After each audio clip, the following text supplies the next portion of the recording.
श्री स्वामी समर्थ. चला आज आपण शेपूची भाजी करणार आहे. तर ह्याच्यासाठी हो का आपण एक पिंडी शेपू स्वच्छ नीट करून धुवून घेतलेला आहे. का तर शेपूची भाजी खाल्लेली चांगली असते, म्हणून आज आपण शेपूची भाजी बनवणार आहे. तर आता आपण हिला कट करून घेऊया. बघा हो का एवढी झालेली आहे आपली चिरून. तर आपण इथं कढई ठेवलेली आहे फोडणीसाठी. तर आता आपण ह्याला तेल घालून घेणार आहे. बघा एवढं तेल घालून घेतलेलं आहे 2 चमचा.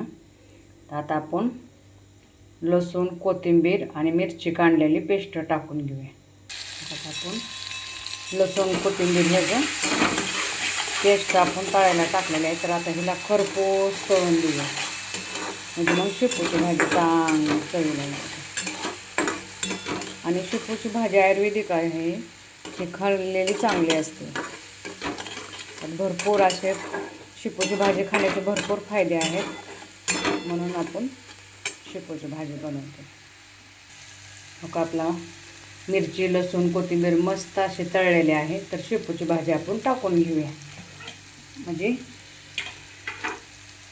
अशी खरपूस भाजल्या की छान लागते. आपण शेपूची भाजी टाकून घेणार आहे.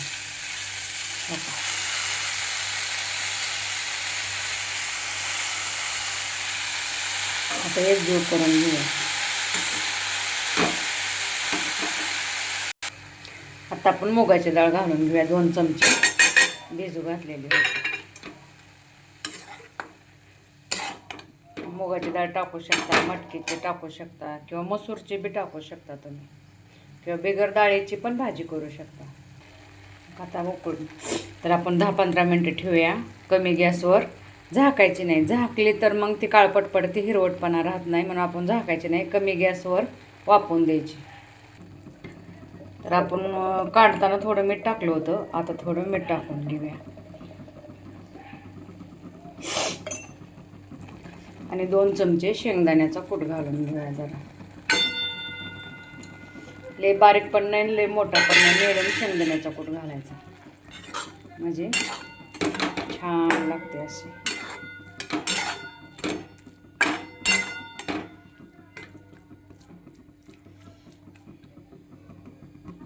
मस्त अशी ठेवूया 5 मिनटं. हो का आपली शेपूची भाजी झालेली आहे. तर माझ्या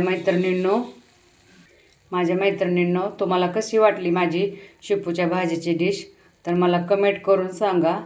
फॉलो करा, सबस्क्राईब करा.